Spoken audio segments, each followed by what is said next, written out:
Hello dears, welcome back. ഇന്നത്തെ വീഡിയോയിലേക്ക് എല്ലാവർക്കും സ്വാഗതം. എല്ലാവരും സുഖമായിരിക്കുമെന്ന് വിശ്വസിക്കുന്നു. ഇന്നത്തെ ഈ ഒരു കോസി മോർണിംഗ് എൻ്റെ കൂടെ സ്പെൻഡ് ചെയ്യാം. ഇന്ന് അങ്ങനെ ഇരുന്ന് ആലോചിച്ചപ്പോഴത്തേക്കിനും എനിക്ക് ഉണ്ടാക്കാൻ ഇഷ്ടമുള്ളതും അതേപോലെ തന്നെ കുട്ടികൾക്ക് ഇഷ്ടമായിട്ടുള്ളതുമായിട്ടുള്ള ഒരു ഐറ്റം പ്രിപ്പയർ ചെയ്യാമെന്നാണ് വിചാരിക്കുന്നത്. അതിന് വേണ്ടിയിട്ട് ആദ്യം തന്നെ ഞാൻ എൻ്റെ ഒരു റെസിപ്പി ബുക്ക് എടുത്തിട്ട് വന്നിട്ടുണ്ട്. ഈ ഒരു ഡയറി കാണുമ്പോൾ തന്നെ മനസ്സിലായിട്ടുണ്ടാവും, ഒരുപാട് പഴയ ബുക്കാണ്. ഇത് കാണുമ്പോഴത്തേക്കിനും മനസ്സിലാവും ഞാനിത് ഒത്തിരി വർഷമായിട്ട് യൂസ് ചെയ്യുന്നതാണ് കേട്ടോ. അപ്പോൾ ഇതിൻ്റെ ഒരു മെയിൻ കാര്യം എന്ന് പറഞ്ഞാൽ, മുൻപൊക്കെ ഞാനങ്ങനെ ഒരുപാട് കുക്ക് ചെയ്യുന്ന ആളും ആയിരുന്നില്ല, അതേപോലെ തന്നെ കുക്കിംഗ് എനിക്കൊരു പാഷനും ആയിരുന്നില്ല. ഒരു ഫാമിലി ലൈഫ് സ്റ്റാർട്ട് ചെയ്തതിന് ശേഷമാണ് കുക്ക് ചെയ്യണം എന്നുള്ളതൊരു ആവശ്യമായിട്ട് വന്നല്ലോ. അപ്പോഴാണ് സ്റ്റാർട്ട് ചെയ്തതെങ്കിലും അന്നും എനിക്ക് വലിയ ഇൻട്രസ്റ്റ് ഒന്നും ഉണ്ടായിരുന്നില്ല കേട്ടോ. പിന്നീട് ഒരു സമയം കഴിഞ്ഞപ്പോഴാണ് എനിക്കിതിനകത്തോട്ടൊരു ഇൻട്രസ്റ്റ് വന്നത്. ആ ഇൻട്രസ്റ്റ് വന്ന് തുടങ്ങിയ സമയത്താണ് ഞാൻ ശരിക്കും പറഞ്ഞാൽ എനിക്ക് എവിടെന്നെങ്കിലും ഒക്കെ കിട്ടുന്ന റെസിപ്പീസ് എഴുതി വെക്കാൻ തുടങ്ങിയത്. ഇഷ്ടമായി തുടങ്ങിയ സമയത്ത് എൻ്റെ മദറിൻ്റെ അടുത്തുനിന്നും അതേപോലെ തന്നെ എൻ്റെ മദറിലോരുടെ അടുത്തുനിന്നൊക്കെയാണ് ഞാൻ കൂടുതലും അവരുണ്ടാക്കുന്ന, ഞാൻ കഴിച്ചിട്ട് എനിക്ക് ഇഷ്ടമായിട്ടുള്ള, എൻ്റെ ഫാമിലിയിലുള്ളവർക്ക് ഇഷ്ടമായിട്ടുള്ള ഐറ്റംസിൻ്റെയൊക്കെ എങ്ങനെയാണെന്നുള്ള ഒരു ടിപ്സൊക്കെ എഴുതി വെക്കാനൊക്കെ തുടങ്ങി. അതേപോലെ തന്നെ ചില സാധനങ്ങളൊക്കെ നമ്മളുടെ ഫ്രണ്ട്സോ കലീഗ്സൊക്കെ ഉണ്ടാക്കിയിട്ട് വരുമ്പോഴത്തേക്കിനും അതൊക്കെ കഴിച്ചിട്ട് അവരുടെ അടുത്ത് നമ്മൾ റെസിപ്പി ചോദിക്കുമല്ലോ. അപ്പോൾ അങ്ങനെ കാലങ്ങളായിട്ട് ഞാനിങ്ങനെ സ്വരുക്കൂട്ടി വെച്ചിട്ടുള്ള ഒരു ഡയറിയാണ്. ഇവൻ ഞാൻ ഈ ഒരു ചാനൽ സ്റ്റാർട്ട് ചെയ്യുന്നതിന് മുൻപ് തന്നെ ഈ ഡയറി എന്തെങ്കിലും എൻ്റെ കയ്യിൽ നിന്ന് നഷ്ടപ്പെട്ടു പോയാൽ പിന്നെ ഞാൻ എന്ത് ചെയ്യും എന്ന് ആലോചിച്ചിട്ട് കുറച്ച് വീഡിയോസൊക്കെ ഞാൻ എടുത്തിട്ട്, ഇങ്ങനെ ഒരു ചാനലൊന്നും ആയിട്ടുണ്ടായിരുന്നില്ല, ഞാൻ കുറച്ച് വീഡിയോസൊക്കെ ഇങ്ങനെ അൺലിസ്റ്റഡ് ആയിട്ടൊക്കെ ഇട്ടിട്ടുണ്ടായിരുന്ന ആ ഒരു സമയം ഉണ്ടായിരുന്നു. ഇപ്പം ഞാൻ എന്തുണ്ടാക്കണം എന്ന് വിചാരിച്ച് വന്നപ്പം ഞാൻ ഈ ഡയറി തന്നെയാണ് എടുത്തിട്ടുള്ളത്. അപ്പോൾ ഇന്ന് ഞാൻ ഉണ്ടാക്കാൻ പോകുന്നത്, ഇങ്ങനെ നോക്കി വന്നപ്പോൾ ഹോട്ട് മിൽക്ക് സ്പഞ്ച് കേക്ക് ഉണ്ടാക്കാം എന്നാണ് വിചാരിക്കുന്നത്. ഇത് ഉണ്ടാക്കി കഴിഞ്ഞാൽ വളരെ പെട്ടെന്ന് തന്നെ തീരും. ഒരു ദിവസം 24 hours ഒന്നും ആവശ്യമില്ലാതെ തന്നെ ഇവിടെ ഫിനിഷ് ആവുന്ന ഒരു ഐറ്റമാണ്.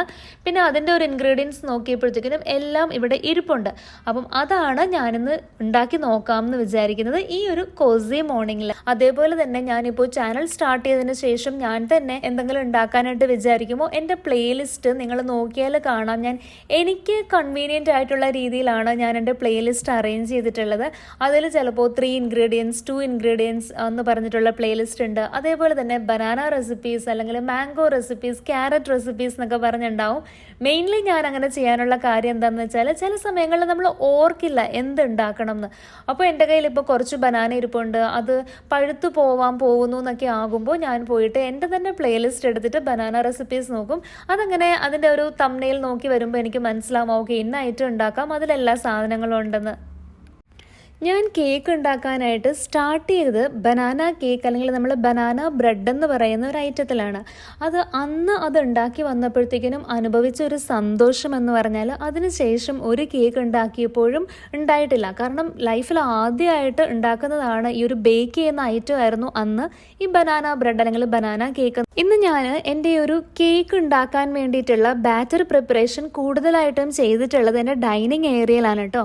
അതിൻ്റെ ഒരു മെയിൻ കാരണം എന്ന് പറഞ്ഞാൽ, ഈ ഒരു ഡൈനിങ് ഏരിയയിൽ നല്ല വെട്ടമുണ്ട്. ഞാൻ വെളിയിലേക്ക് നോക്കുമ്പോഴാണെങ്കിലും നല്ലതുപോലെ പ്രകാശമുണ്ട്. ഈ ഒരു ഡൈനിങ് ടേബിളിലേക്ക് നല്ല വെട്ടം വരുന്നുണ്ട്. അതേസമയം കിച്ചണിൽ ഡയറക്റ്റായിട്ട് പുറത്തേക്കൊരു വിൻഡോ ഇല്ലാത്തത് കൊണ്ട് തന്നെ അവിടെ ഇപ്പോൾ നമ്മൾ നോർമൽ സമയത്ത്, ഏത് സമയത്താണെങ്കിലും രാവിലെ മുതൽ വൈകിട്ട് വരെയുള്ള ഏത് സമയത്തും അവിടെ നിൽക്കണമെങ്കിൽ ലൈറ്റ് ഇടണം. എനിക്ക് കുറച്ചും കൂടി നാച്ചുറൽ ലൈറ്റ് ഒത്തിരി ഇഷ്ടമാണ്. ഞാൻ വിചാരിച്ചു എന്തുകൊണ്ട് എനിക്ക് ഇവിടെ നിന്നത് ചെയ്തുകൂടാ എന്ന് വിചാരിച്ചിട്ട് ഞാൻ ഈ ഒരു ഭാഗം എനിക്കത് ഉണ്ടാക്കാൻ വേണ്ടിയിട്ടൊക്കെ അറേഞ്ച് ചെയ്ത് എടുത്തിട്ടുണ്ട്. ഈ ഒരു നാച്ചുറൽ ലൈറ്റിൻ്റെ ഭംഗി ആസ്വദിച്ചുകൊണ്ട് തന്നെ വളരെ കംഫർട്ടബിൾ ആയിട്ട് വളരെ സ്ലോലി തന്നെ ഇന്നത്തെ ഈ ഒരു പരിപാടി ചെയ്യാം എന്നാണ് കേട്ടോ വിചാരിക്കുന്നത്.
വളരെ സ്ലോലിയാണ് ഈ ഒരു പ്രോസസ്സ് ചെയ്യുന്നത്. ഒരുപാട് ധൃതി പിടിച്ചിട്ടൊന്നുമല്ല. കാരണം ഇതെന്ന് പറയുന്നത് ഒരു മെയിൻ മീലൊന്നും അല്ലല്ലോ.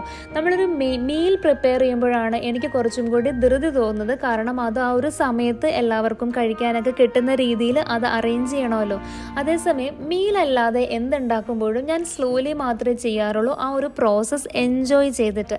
ഈ ഒരു കോൺസെപ്റ്റ് എനിക്ക് കിട്ടിയത് ഒരുപാട് നാൾക്ക് മുന്നേ ഒരു ബുക്ക് വായിച്ചിട്ടുണ്ടായിരുന്നു. അതിൻ്റെ പേര് slowing down to the speed of life എന്നുള്ളതായിരുന്നു. അതിൽ ഓരോ ഇൻസിഡൻറ്റും വളരെ കൃത്യമായിട്ട് എടുത്തെടുത്തെടുത്ത് പറയുന്നുണ്ട് കേട്ടോ. അതിൽ പറയുന്നത് നമ്മൾ ചില കാര്യങ്ങൾ ചെയ്യുമ്പോൾ നമ്മൾ വളരെ യാന്ത്രികമായിട്ട് ചെയ്തു പോകുന്നതായിട്ട് തോന്നത്തില്ലേ? നമ്മളിങ്ങനെ ചെയ്തുകൊണ്ടിരിക്കും, ഒരു ശ്രദ്ധ ഉണ്ടാവത്തില്ല, നമ്മളുടെ മൈൻഡ് വേറൊരു സ്ഥലത്തും നമ്മൾ ഫിസിക്കലി വേറെ എന്തൊക്കെയോ കാര്യങ്ങൾ ചെയ്യും.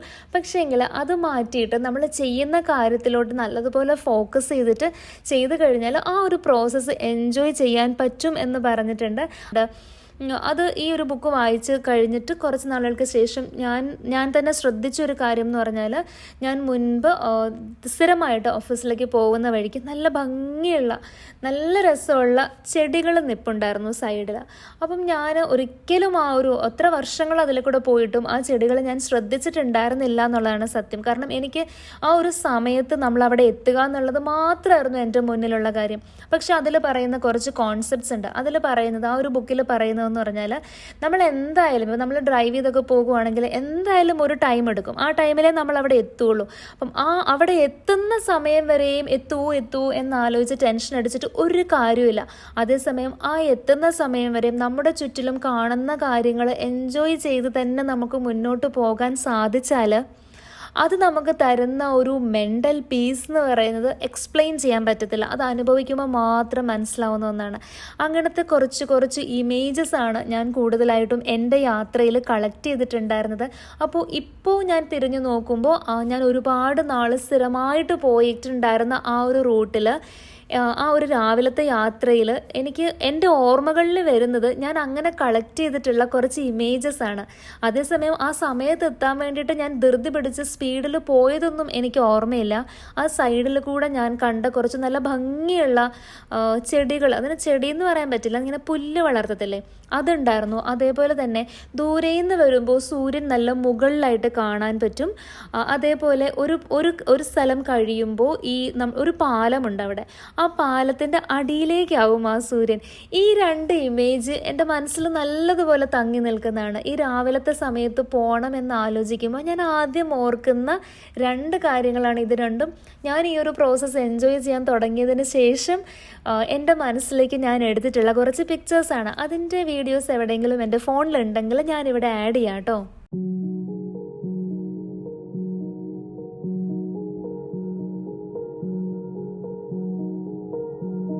ഈ ഒരു കേക്ക് ഉണ്ടാക്കുന്നതിൻ്റെ പ്രോസസ്സൊന്നും തന്നെ ഞാൻ എക്സ്പ്ലെയിൻ ചെയ്യുന്നൊന്നുമില്ല. ഇതിൻ്റെ താഴെ ഞാൻ കുറച്ചൊക്കെ മെൻഷൻ ചെയ്തിട്ടുണ്ട്. പിന്നെ അതുമാത്രമല്ല, ഈ ഒരു ഹോട്ട് മിൽക്ക് സ്പഞ്ച് കേക്ക് ഉണ്ടാക്കുന്നതിൻ്റെ വീഡിയോ ഞാൻ മുൻപ് പോസ്റ്റ് ചെയ്തിട്ടുണ്ടായിരുന്നു എൻ്റെ ചാനലിൽ. പ്ലേലിസ്റ്റിൽ പോയിട്ട് അവിടെ കേക്ക്സ് എന്ന് പറഞ്ഞൊരു പ്ലേലിസ്റ്റ് ഉണ്ട്. അതിൽ ഈ ഹോട്ട് മിൽക്ക് സ്പഞ്ച് കേക്കിൻ്റെ ഡീറ്റെയിൽഡ് റെസിപ്പി ഉണ്ട്. അപ്പോൾ നിങ്ങൾക്ക് വേണമെങ്കിൽ അവിടെ ഒന്ന് പോയിട്ട് ചെക്ക് ചെയ്യാം കേട്ടോ. അപ്പോൾ ആ കേക്ക് ഓൾമോസ്റ്റ് തീരാറായി. പിന്നെ ഞാൻ നിർബന്ധിച്ച് 1-2 പീസ് മാത്രം മാറ്റി വെച്ചിട്ടുണ്ട്. അപ്പം അത് കഴിഞ്ഞപ്പോഴത്തേക്കിനും വന്നിട്ട് ഞാൻ എൻ്റെ ഈ ഒരു വൈറ്റമിൻ ടാബ്ലറ്റ്സ് ഞാൻ കിച്ചണിൽ തന്നെയാണ് കേട്ടോ വെക്കുന്നത്. എന്താ കാര്യം എന്ന് വെച്ചാൽ, ഞാൻ ഈ മെഡിസിൻസ് വെക്കുന്ന സ്ഥലത്ത് വെച്ചാൽ ഒരിക്കലും ഞാൻ ആ സ്ഥലത്തേക്ക് പോകത്തുമില്ല, ഞാനിട്ട് കാണത്തുമില്ല, കഴിക്കത്തുമില്ല. അപ്പോൾ കിച്ചണിൽ ഞാൻ ഈ മസാലാസ് ഒക്കെ വെക്കുന്നതിൻ്റെ കൂടെ തന്നെ വെക്കും എല്ലാ ദിവസവും കഴിക്കാനുള്ളത്. അപ്പം അതെന്തായാലും ഒരു ദിവസമെങ്കിലും ഞാൻ ഈ മസാലയൊക്കെ ഇരിക്കുന്ന ആ ഒരു കുപ്പികൾ എടുക്കാൻ വേണ്ടി കൈ അങ്ങോട്ടേക്ക് എടുക്കുമ്പോൾ ഞാൻ ഈ ഒരു മൾട്ടി വൈറ്റമിൻ ടാബ്ലറ്റും കാണും. അപ്പോൾ ആ കൂട്ടത്തിൽ തന്നെ അത് എടുക്കും. അങ്ങനെ ഇപ്പോൾ അത് തീരാറായി. എനിക്ക് തോന്നുന്നു ഒരാഴ്ചയും കൂടെ കഴിഞ്ഞാൽ ആ ഒരു വൈറ്റമിൻ ടാബ്ലറ്റ്സ് തീരും.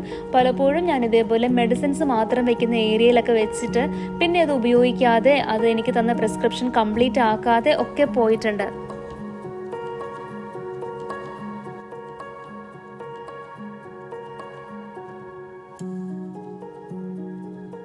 അതിന് അതിനുശേഷം ഒരു പ്രെയർ ടൈം ഒക്കെ ആയിട്ടുണ്ടായിരുന്നു.